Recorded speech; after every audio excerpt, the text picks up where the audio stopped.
hati di bidang pertahanan, kami menuntut agar proses pembahasan revisi Undang-Undang TNI dihentikan karena tidak sesuai dengan proses legislasi. Bapak Ibu yang terhormat. Pasca aksi protes rapat tertutup RUU TNI Komisi 1 DPR RI yang digelar di Hotel Fairmont, Jakarta, Koordinator Kontras Dimas Bagus Arya Saputra menjelaskan bahwa ada upaya teror 3 orang tak dikenal yang menyambangi kantor Kontras. Ia juga menyebut adanya teror melalui telepon yang diduga terafiliasi dengan detasemen Intel Angkatan Darat. Intimidasi karena selain kemudian ada 3 orang yang datang ke kantor Kontras, salah satu staf kami itu mendapatkan 3 panggilan dari nomor tidak dikenal gitu ya, yang setelah kami cek ternyata terafiliasi ke Din Intelkam gitu atau detasemen Intel yang berasal dari Angkatan Darat gitu. Jadi kami melihat ada semacam upaya sistematis gitu karena kami berasumsi gitu ya, dalam beberapa waktu terakhir mulai dari Februari sampai Maret gitu ya, kami cukup gencar bersama dengan Koalisi Masyarakat Sipil melakukan advokasi terkait dengan pembahasan atau proses untuk menunda pembahasan rancangan Undang-Undang TNI gitu ya. Sementara anggota Komisi 1 DPR RI fraksi Partai Amanat Nasional Farah Putri Nahlia bilang akan menjamin jika revisi Undang-Undang TNI yang tengah dibahas DPR tidak akan mengkhianati reformasi. Kata Farah, tidak ada satupun pasal yang berpotensi mengembalikan dui fungsi ABRI seperti zaman Orde Baru. RUU TNI ini sangat terbuka dengan masukan-masukan dari masyarakat sipil, dan saya menegaskan, saya jamin yang diresahkan oleh masyarakat seperti kembalinya dui fungsi TNI itu sudah tidak ada lagi. Jadi dalam pasal ini kita sama sekali tidak mengembalikan dui fungsi TNI, dan kemudian juga pasal-pasal lainnya yang katanya kontroversi itu tidak ada sama sekali, saya jamin, dan teman-teman bisa buktikan nanti. Sama sekali tidak. TNI aktif tidak dapat menjabat di KL. Itu bisa saya pastikan. Sebelumnya, Komisi 1 DPR RI menggelar rapat panca tertutup tentang revisi Undang-Undang TNI bersama pemerintah sejak Jumat hingga Sabtu malam di salah satu hotel bintang 5 di Jakarta. Perhimpunan Bantuan Hukum dan HAM Indonesia atau PBHI menolak revisi Undang-Undang Tentara Nasional Indonesia. PBHI bilang perubahan itu tidak beralasan serta tidak ada urgensinya. Selain itu juga, pelibatan TNI dalam jabatan sipil justru bisa menimbulkan berbagai masalah. Perlu untuk menolak revisi Undang-Undang TNI kali ini. Kenapa?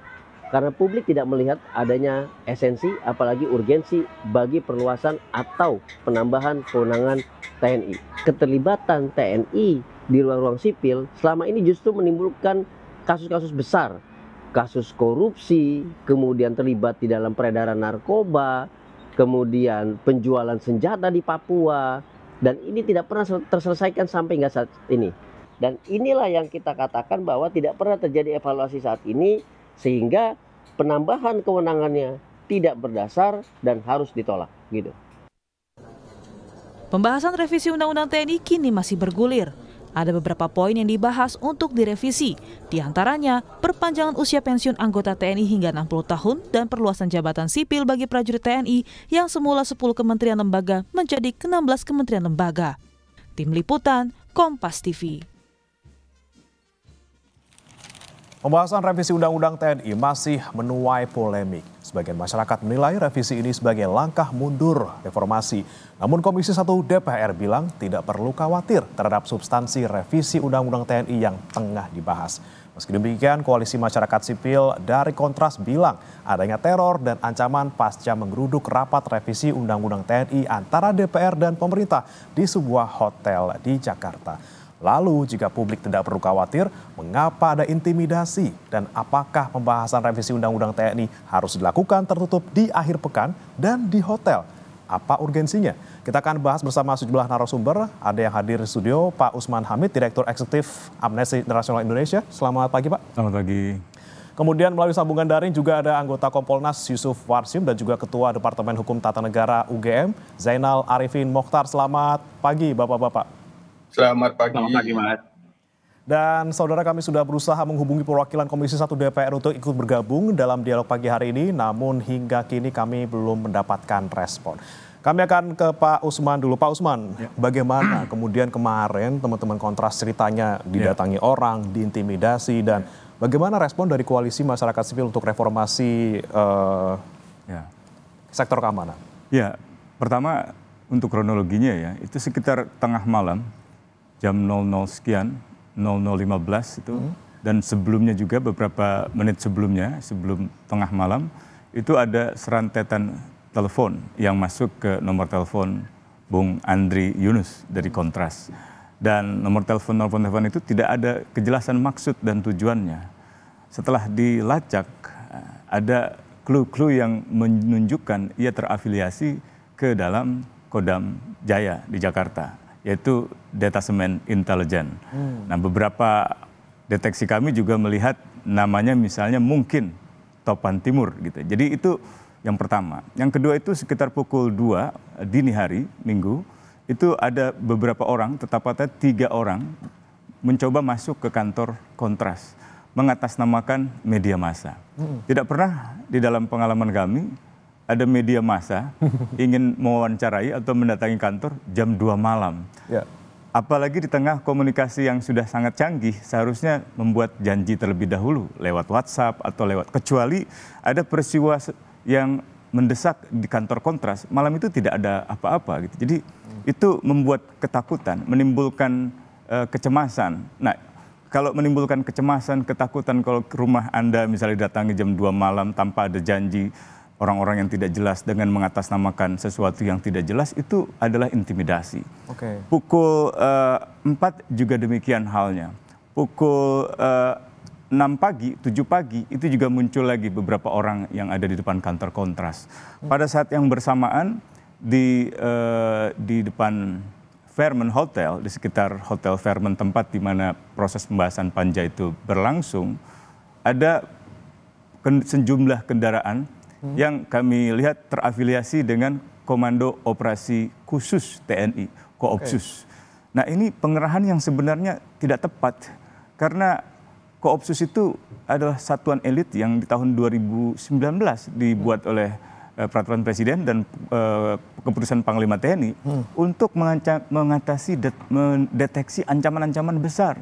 Misalnya ancaman terhadap kedaulatan negara, ancaman terhadap keselamatan segenap bangsa, atau ancaman terhadap integritas teritorial negara gitu. Nah, ini adalah satuan elit yang terdiri dari Tentara Angkatan Darat, Tentara Angkatan Laut, dan Tentara Angkatan Udara. Jadi 3 matra. Dianggap ancaman dong Pak ini berarti Kontras dan juga koalisi masyarakat sipil. Protes-protes, katakanlah protes masyarakat sipil ingin tetap meminta DPR agar menghentikan pembahasan di Hotel Fairmont dihadapi dengan militer gitu. Apalagi dengan Komando Operasi Khusus. Saya kira ini berlebihan gitu. Jadi wajar kalau rekan-rekan koalisi masyarakat sipil meletakkan itu sebagai tindakan-tindakan intimidatif. Gitu. Oke, diintimidasi, ditelepon, kemudian didatangi, kemudian dijaga juga di Fairmont dengan Komando Operasi Khusus. Kemudian ada juga laporan dari Satpam Dilaporkan Hotel. Secara pidana. Gitu. Itu bagaimana dari koalisi masyarakat sipil? Tadi malam kita bahas hampir seluruh organisasi yang ada di dalam masyarakat sipil, kita membahas dan kita menyiapkan strategi pembelaan, termasuk juga mendesak pihak kepolisian untuk menghentikan cara-cara seperti ini. Ini jelas sekali usaha untuk membungkam kritik atau suara-suara kritik publik gitu ya. Dan setidak-tidaknya kami ingin tetap fokus pada substansi penolakan RUU TNI, terutama pasal-pasal yang memang bermasalah. Jadi kami juga tidak ingin kemudian perhatiannya beralih dari masalah RUU TNI ke masalah pelaporan pidana di kepolisian. Kami mengerti yang memberikan laporan itu adalah karyawan keamanan dari Fairmont.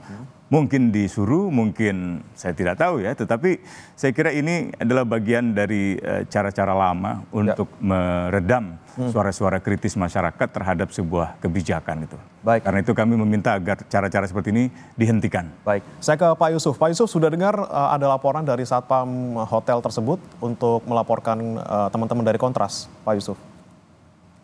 Terima kasih. Sejauh ini memang kami sudah mendapatkan informasi terpantau ada laporan polisi di Polda Metro Jaya, SPKT Polda Metro Jaya terkait pada tanggal 15 April ya, terkait dengan adanya peristiwa di Fairmont Hotel pada tanggal 15 April itu juga. Nah, ini yang pertama. Yang kedua, kami sendiri juga memantau adanya peristiwa yang menurut teman-teman Kontras mengalami satu dugaan intimidasi ataupun teror.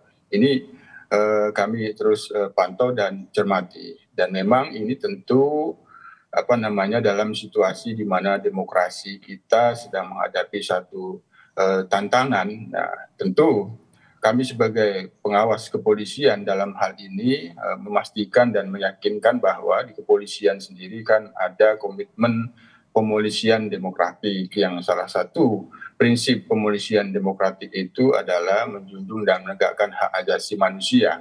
Oleh karena itu, ketika ada laporan polisi yang pada tanggal 15 April ini, ya tentu kita harapkan dan kita dorong dipastikan bahwa respon terhadap laporan kepolisian itu berada dalam prinsip-prinsip pemolisian demokratik, dicermati betul, tidak terburu-buru untuk disikapi apakah memang dengan dilakukan pencermatan, penelitian ada satu peristiwa yang diduga tindak pidana yang itu diperlukan tindak lanjut penyelidikan. Tentu yang itu yang kita pastikan, yang kita dorong kepada Polda Metro Jaya untuk cermat dan hati-hati menyikapi laporan polisi, meskipun laporan polisi tentu hak setiap warga negara ketika melihat sesuatu yang itu diduga ataupun indikasi adanya peristiwa pidana, tentu itu menjadi hak dan satu sisi juga kewajiban. Tapi sekali lagi kita harapkan dan kita pastikan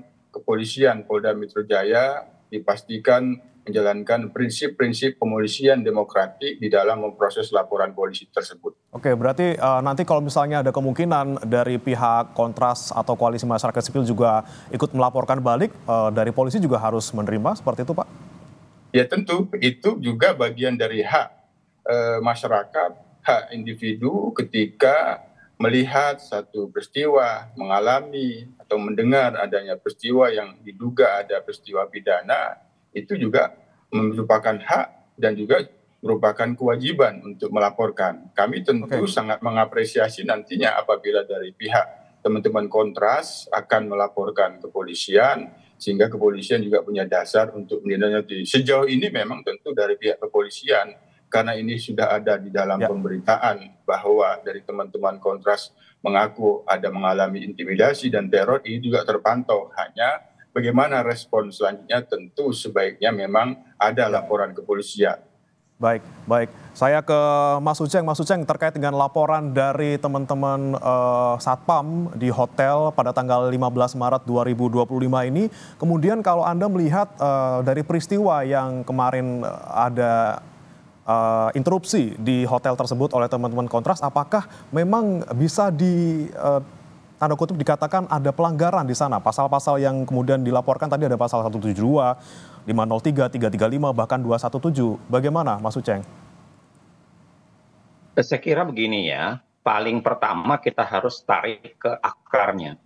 Akar problem ini adalah karena DPR melakukan pembahasan secara tertutup. Coba Anda bayangkan, bahkan kalaupun Anda anggota DPR yang berjanji katanya bahwa ini tidak ada yang namanya dui fungsi, tapi kan itu terjadi karena tidak adanya transparansi. Sampai sekarang kita sulit mengakses mana sebenarnya dokumen resmi atau pembahasan terakhir oleh para anggota DPR, mana bunyi pasal yang asli, karena di beberapa media sendiri tersebar dengan versi yang berbeda-beda. Ini kan seperti trauma ya, ini kan seperti trauma yang kita alami berulang kali di berbagai undang-undang belakangan terjadi gejala terjadi gejala seperti ini, kayak kejar tayang gitu. Gejala di mana undang-undangnya dibuat tanpa melalui sebuah proses aspirasi yang memadai, partisipasi yang memadai. Kalau kita baca putusan MK itu kan sebenarnya sudah menggariskan bahwa harusnya ada meaningful participation. Ya. Bahwa setiap pembuatan peraturan perundang-undangan itu ada hak untuk didengarkan, hak untuk diperkembangkan, dan hak untuk dijelaskan. Ya. Dan itu sudah diadopsi juga di pasal 96 Undang-Undang Pembentukan Peraturan Perundang-undangan oleh DPR. Nah, pertanyaannya adalah kenapa DPR yang sudah mengadopsi itu di pasal 96 lalu kemudian tidak melakukan apa-apa berkaitan dengan Undang-Undang TNI. Nah, pertanyaan besar itulah yang membuat kenapa ada pertanyaan soal apa yang sedang disembunyikan. apa yang sedang mencoba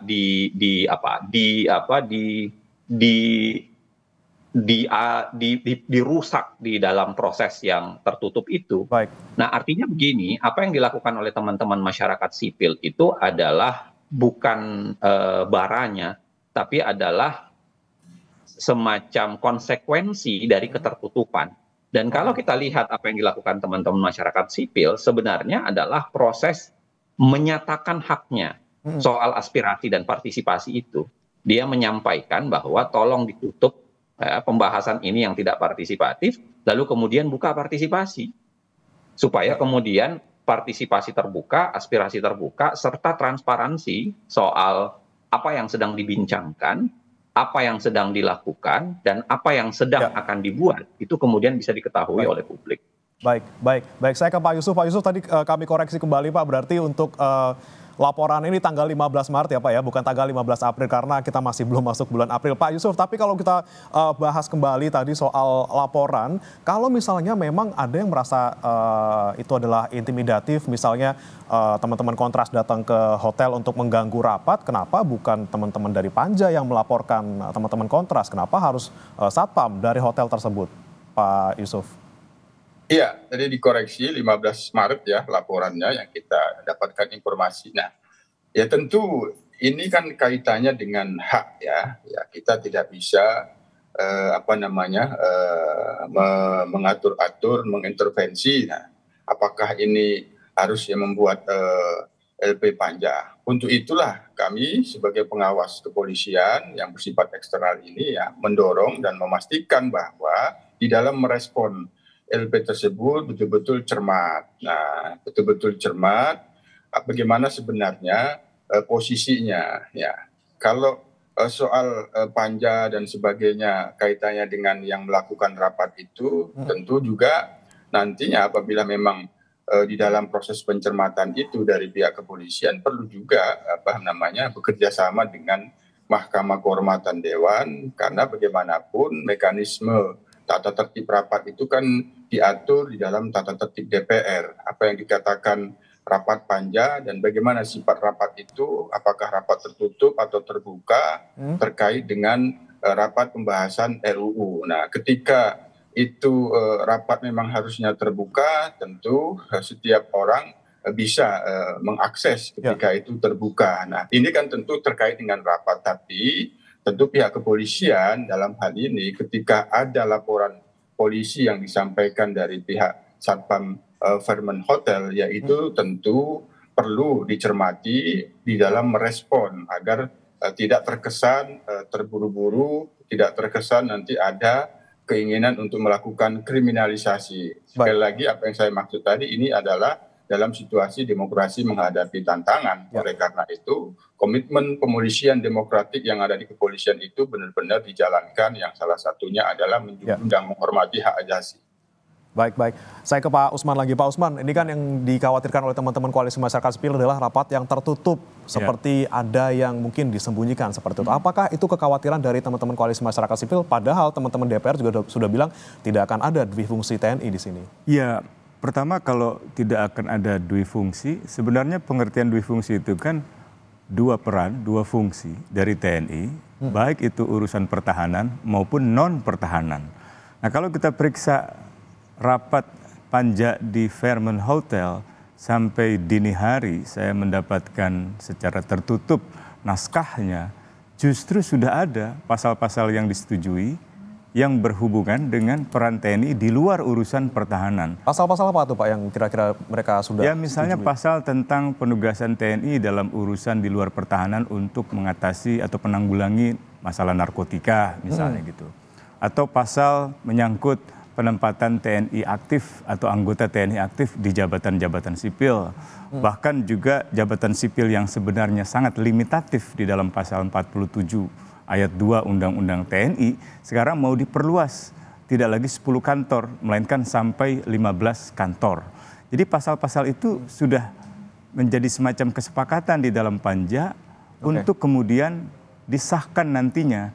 Dan itu artinya pasal-pasal itu menunjukkan ada peran atau ada fungsi lain selain fungsi sebagai alat pertahanan dari TNI. Jadi jaminan pernyataan tadi tidak kredibel karena tidak dibuktikan dengan perkembangan naskah pembahasan yang disetujui di dalam panja di Hotel Fairmont itu. Tapi kalau menurut Anda, Pak Usman, kalau misalnya kita lihat beberapa tahun belakangan atau selama ini kita cermati bahwa di beberapa lembaga seperti misalnya BNPB misalnya memang sudah ada TNI aktif yang ada di sana. Itu kemudian selama ini juga tidak ada protes, tidak ada yang merasa terusik. Kemudian kenapa baru sekarang ada gunjang-ganjing seperti ini? Sebenarnya kalau dilacak, misalnya pemberitaan Kompas, baik itu harian Kompas maupun kompas.com, itu ada protes-protes itu. Tapi diabaikan dengan argumen bahwa itu sudah ada peraturan presidennya. Seperti dalam kasus Mayor Teddy misalnya. Itu kan posisi jabatan politis sekretaris kabinet. Tiba-tiba dikeluarkan peraturan presiden untuk menempatkan Teddy yang tidak mengundurkan diri seolah-olah bukan lagi di jabatan politis seperti sekretaris kabinet, melainkan di bawah sekretariat militer.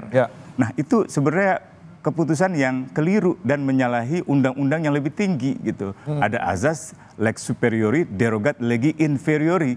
Itu undang-undang yang lebih tinggi mengesampingkan undang-undang atau hukum yang lebih rendah. Peraturan presiden itu dikesampingkan, tidak bisa dipakai. Sama halnya dengan penunjukan TNI aktif sebagai direktur utama Bulog oleh keputusan Menteri BUMN, itu juga salah gitu. Tapi lebih parah lagi, komunikasi dari Menteri BUMN, Panglima TNI dan Kepala Staf Angkatan Darat beda-beda dalam soal ini. Panglima bilang harus mundur katanya. Nah, Panglima mengatakan harus mundur. Kasat mengatakan sudah tidak lagi berdinas.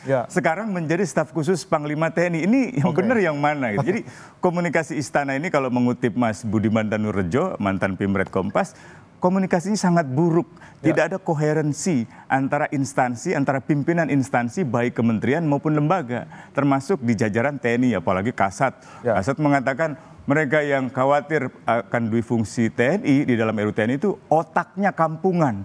Bayangkan diksi yang digunakan itu, diksi yang saya kira tidak sepantasnya disampaikan oleh seorang jenderal. Karena diksi itu artinya kita terbelakang, kita kurang ajar. Kita tidak terdidik. Coba dibaca Kamus Besar Bahasa Indonesia itu. Dan ini sebetulnya kesalahan para perumus. Seolah-olah kata kampungan itu adalah kata yang berkonotasi negatif. Itu harus dikoreksi. Seolah-olah orang yang di kampung, ya. Saya lahir besar di Jakarta. Tapi orang tua saya orang kampung. Saya yakin Pak Maruli Simanjuntak, Kepala Staf Angkatan Darat, orang tuanya atau leluhurnya juga orang kampung. Yang jadi pertanyaan, kata-kata itu keluar dari orang yang seharusnya tidak mengeluarkan kata-kata itu dan seharusnya punya kapasitas dan juga kapabilitas. Tapi Pak Usman, kalau kita melihat misalnya TNI bilangnya, oke, saya punya kapasitas, saya punya kredibilitas di sini, saya bisa memimpin lembaga ini, itu seperti apa? Tapi jangan dijawab dulu Pak Usman, karena kita akan bahasnya usai jeda berikut ini. Saudara tetap bersama kami di Sapa Indonesia Pagi.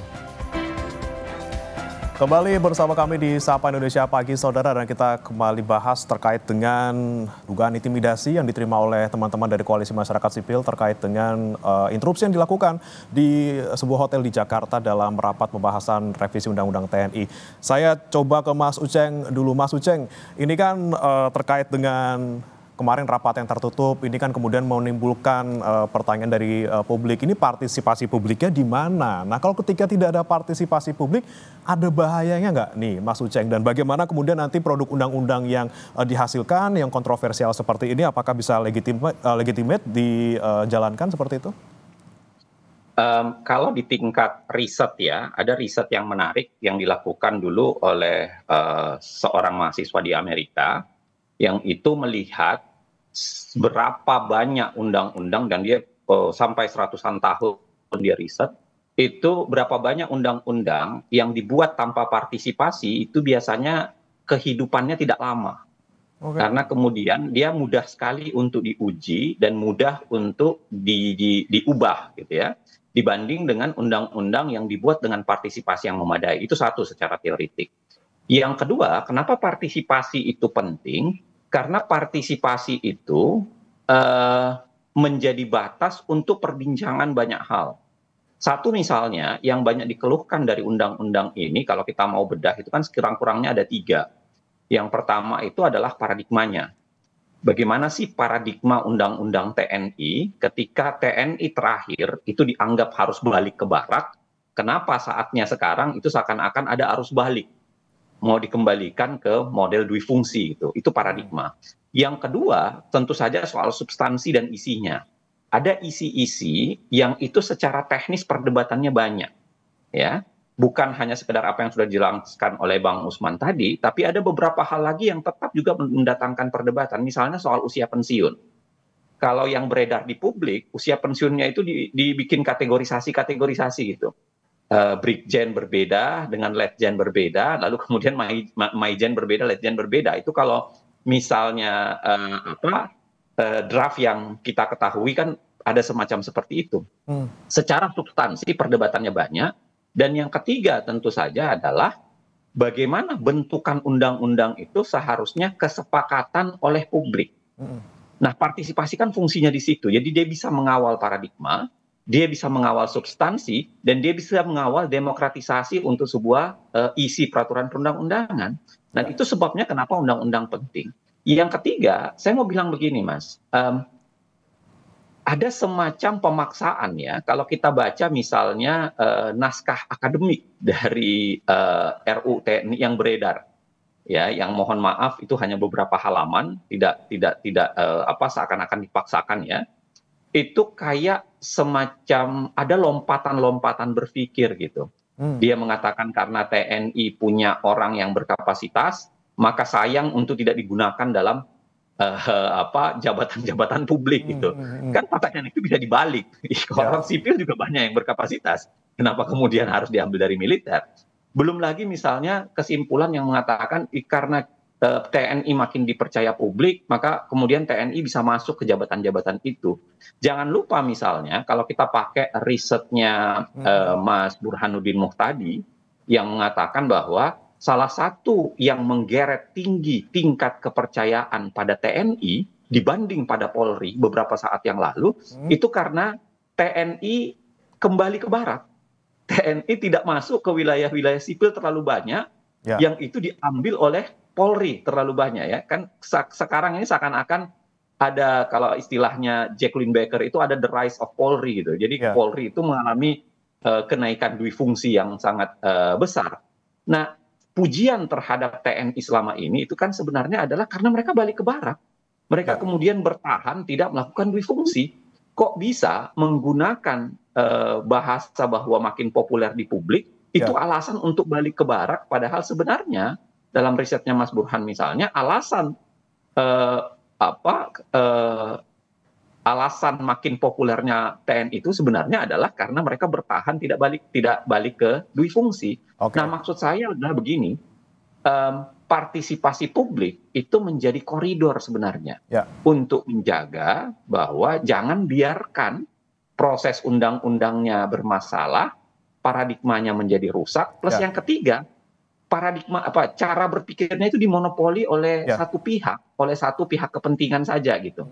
Begitu. Jadi intinya partisipasi publik penting, karena kalau tidak ada partisipasi publik bisa saja nanti lebih gampang diuji dan juga nanti bisa direvisi kembali ataupun dibatalkan gitu ya Mas ya. Oke, baik. Ini Mas, satu hal yang saya mau sampaikan. Saya selalu khawatir itu malah jadi alasan yang dilakukan oleh pembentuk undang-undang. Kami buat serampangan, kami buat seburuk-buruknya. Kalau ada problem silahkan bawa ke MK. Nah, itu sebabnya kenapa saya tidak mau mengatakan terlalu buru-buru untuk bicara soal MK-nya. Karena kan sudah berulang kali tuh. Alasan pembentuk undang-undang selalu begitu. Undang-undang MK begitu, undang-undang Cipta Kerja begitu, undang-undang KPK begitu. Kalau udah di MK nanti makin susah ya Mas Uceng ya? Iya, silahkan bawa ke MK itu bahasa kayak jimat terakhirnya DPR gitu. Ya, baik. Sebelum saya ke Pak Yusuf, kami sudah mengundang atau mencoba mengundang Komisi 1 DPR, saudara, namun hingga saat ini kami masih belum mendapatkan respon dari perwakilan Komisi 1 DPR. Saya ke Pak Yusuf. Pak Yusuf, kita kembali lagi terkait dengan intimidasi yang dilakukan ataupun yang diduga diterima oleh teman-teman dari Kontras. Ini bagaimana kemudian dari Kompolnas memastikan bahwa jangan sampai kemudian ini justru laporan-laporan ini, laporan dari Satpam Hotel ini justru malah nanti menggiring isu ini ke pidana, bukan justru ke esensinya, yaitu terkait dengan pembahasan revisi Undang-Undang TNI, dan ke depannya bagaimana Pak Yusuf supaya tidak ada lagi mungkin dalam tanda kutip pembungkaman terhadap suara-suara publik. Ya, tadi sebagaimana yang saya sampaikan di awal, laporan polisi itu kan dibuat oleh salah satu warga negara, tentu itu adalah hak dan juga merupakan kewajiban. Kami sebagai pengawas dalam hal ini, pengawas kepolisian tentu terkait dengan bagaimana merespon dan menindaklanjuti laporan polisi, tentu kami mendorong dilakukan secara profesional, sesuai dengan peraturan perundang-undangan, sesuai dengan Perkap. Apabila ketika ada LP, siapapun, dari manapun, ketika itu dihentikan atau ditolak, itu nanti akan menjadi masalah. Nah, itu kaitannya dengan LP yang dari Fairmont Hotel. Yeah. Oleh karenanya, ya dilakukan secara profesional saja, hanya perlu cermat. Nah, profesional tentu sesuai dengan Perkap tentang penyidikan tindak pidana. Bagaimana LP itu diproses, bagaimana nantinya LP itu dihentikan, itu ada prosesnya gitu.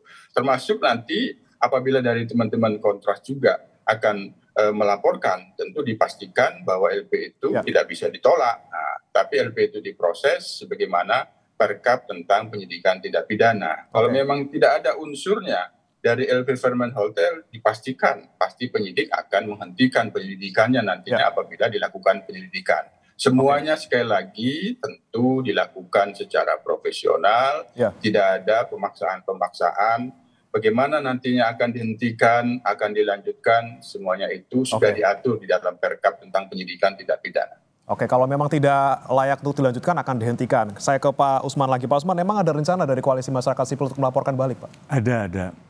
Ya, termasuk misalnya perlakuan dari beberapa orang yang ada di dalam pengamanan Panja melakukan pengusiran terhadap Bung Andri dan Bung Javier, dan juga pengusiran itu sampai berakibat terjatuhnya mereka, didorong gitu secara paksa. Gitu. Nah, saya kira cara-cara seperti itu tidak perlulah gitu, dan mestinya pimpinan rapat cukup mengambil alih atau bahkan mempersilahkan Andri dan Javier menyampaikan pandangannya dan kemudian mengajak untuk dialog. Saya kira itu jauh lebih memperlihatkan idealnya seperti itu. Kalau memang wakil rakyat ini juga memperhatikan pentingnya partisipasi publik. Tapi kan yang terjadi justru sebaliknya. Jadi justru perbuatan fisik, dorongan fisik yang mengakibatkan terjatuhnya Andri misalnya, itu tidak dialami oleh anggota dewan yang ada di sana atau staf-staf anggota dewan atau petugas keamanan yang ada di Fairmont. Jadi kalau kita baca ke laporannya itu kan petugas keamanannya, RYR, merasa dirugikan akibat dari tindakan anggota Koalisi Masyarakat Sipil. Kerugiannya apa? Jangan-jangan kerugiannya ditegur, dimarahi oleh misalnya atasannya. Atasannya ditegur oleh misalnya pihak Panja yang katakanlah melakukan reservasi terhadap pertemuan itu. Itu jangan-jangan seperti itu gitu kan. Tapi kembali lagi kepada yang disampaikan Bung Uceng tadi, saya kira itu benar bahwa pada esensinya kan partisipasi publik itu yang ingin dipastikan berjalan oleh kawan-kawan Koalisi Masyarakat Sipil. Dan seharusnya DPR paham, saya yakin mereka paham itu gitu. Cuman kan sekarang ini seperti tadi Pak Hasim juga sampaikan, demokrasi sedang mengalami tantangan sehingga usaha-usaha partisipasi publik tampaknya seringkali diredam. Bahkan kalau kita bicara demokrasi mengalami tantangan, VDEM, Indeks Demokrasi VDEM itu sudah menempatkan Indonesia bukan lagi negara demokrasi, tetapi sebagai negara autokrasi elektoral. Jadi tidak ada lagi demokrasi, kecuali yang tersisa adalah pemilu. Indonesia sudah menjadi negara autokrasi gitu.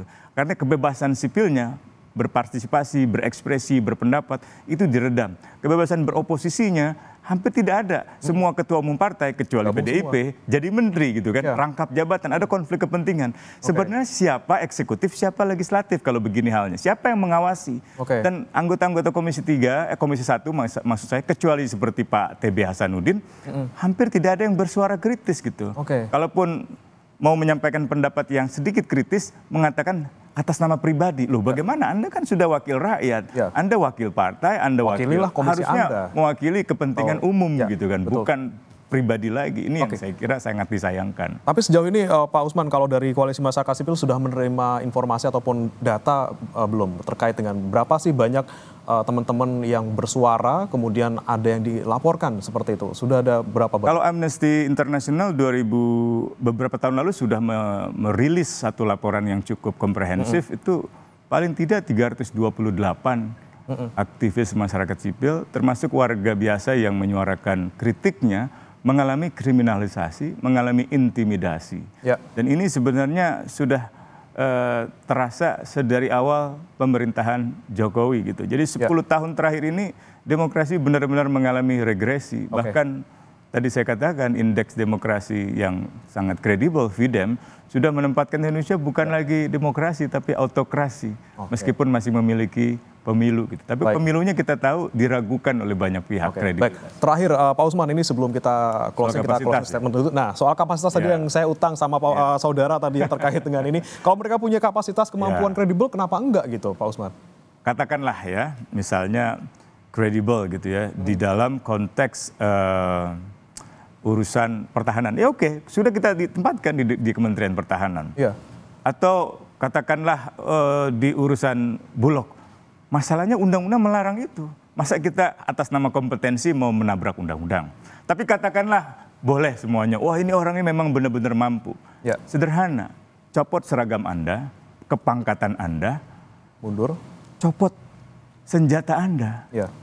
Itu kan esensi dari kenapa kalimatnya adalah anggota TNI hanya dapat menduduki jabatan sipil setelah mengundurkan diri atau pensiun dini. Nah, yang dilakukan oleh Presiden dalam kasus Mayor Tidi, yang bersangkutan belum mengundurkan diri. Harusnya setelah mengundurkan diri, harusnya setelah pensiun. Yang dilakukan terhadap Dirut Bulog, Pak Helmi misalnya gitu, itu juga dilakukan sebelum mengundurkan diri. Jadi ini masalah serius gitu, kita tidak patuh pada undang-undang gitu. Jadi saya kira kalaupun ada kompetensi yang benar-benar tidak diragukan lagi, ya copotlah senjatanya, lucuti seragamnya. Sehingga tidak ada hierarki kemiliteran yang bersifat top down itu diberlakukan di dalam organisasi kementerian atau diberlakukan di dalam kelembagaan pemerintah. Organisasi militer dengan sistem kemiliteran, komando dan monopoli kekerasan melalui alat-alat peperangan itu baik untuk organisasi militer, tapi bukan untuk situasi perang, untuk bukan jabatan untuk sipil. birokrasi sipil. Baik, saya ke Mas Uceng. Mas Uceng, seperti apa Mas terkait dengan mungkin kita bisa katakan ini ada supremasi sipil yang terancam terkait dengan revisi Undang-Undang TNI. Terakhir, nih sebelum kita closing, Mas Uceng. Iya, saya kira yang pertama harus diingat kembali oleh DPR, bahkan oleh kita semua, pasal 96 Undang-Undang tahun 2002, perbaikan terakhir pembentukan peraturan perundang-undangan. Di situ jelas dikatakan bahwa yang namanya partisipasi itu ada di setiap tahapan pembentukan peraturan perundang-undangan. Pembentukan peraturan perundang-undangan itu kan ada 5 tahap. Mulai dari pengajuan, lalu kemudian pembahasan, pengesahan, pengundangan, dan persetujuan dan pengesahan. Sekarang ini kan soal pembahasan nih. Jadi harusnya dibuka ruang publik itu. Ya, jangan ditutup dengan alasan bahwa ini pertemuan tertutup, apalagi dibawa ke hotel mewah yang kelihatannya itu bertentangan diametral dengan bahasa efisiensi yang sedang digembar-gemborkan saat ini. Satu. Yang kedua adalah harus diingat bahwa bahaya masyarakat sipil ya ketika diintervensi oleh militer itu adalah karena mereka bersenjata. Mereka punya paradigma yang berbeda. Dan itu yang dilakukan dan itu yang kita alami di zaman Orde Baru sehingga melahirkan proses reformasi yang salah satu tuntutannya itu adalah mengakhiri itu. Nah, sekarang kalaupun mau dibalik seperti sekarang, harusnya menurut saya sekurang-kurangnya publik terlibat. Kalau memang mau dibalik ya, kalau memang ada kesadaran baru dari seluruh bangsa ini mengatakan, oh iya kita hidupkan kembali dui fungsi silahkan, harusnya itu adalah hasil kesepakatan seluruh rakyat Indonesia, bukan berdasarkan salah satu pandangan saja gitu. Dan yang ketiga yang tidak kalah pentingnya menurut saya, paradigma soal militer dan sipil itu bukan cuma khas Indonesia, itu terjadi di banyak negara dan terjadi perdebatan-perdebatan seperti ini banyak di berbagai berbagai negara dan berbagai kesempatan. Maksud saya adalah kita sudah belajar banyak dan itu sebabnya kenapa kita memisahkannya secara strict. Oke. Jangan sampai kemudian kita melakukan pengulangan sejarah yang tidak penting. Baik, kami Atau tangkap kemudian poinnya kita Mas setback Uceng. balik. Baik. Sekurang-kurangnya ada partisipasi publik di sana. Terakhir, Pak Yusuf, singkat saja, apa yang bisa dipastikan oleh Kompolnas agar nanti polisi juga bisa menjalankan tugasnya dengan baik dalam laporan ini, dan bagaimana ke depannya agar hal seperti ini mungkin tidak terulang lagi, jangan sampai publik dibungkam suaranya? Ya, kami tentu sebagai pengawas kepolisian akan menjalankan tugas memantau dan mengawasi proses penanganan laporan kepolisian yang sudah ada dari pihak Satpam Fairmont Hotel. Ini dilakukan secara profesional, dicermati betul apakah memang ada unsur peristiwa pidana atau tidak. Tentu semuanya itu dilakukan sesuai dengan SOP. Apabila memang tidak ada, ya tentu dihentikan saja. Kami akan awasi itu nanti.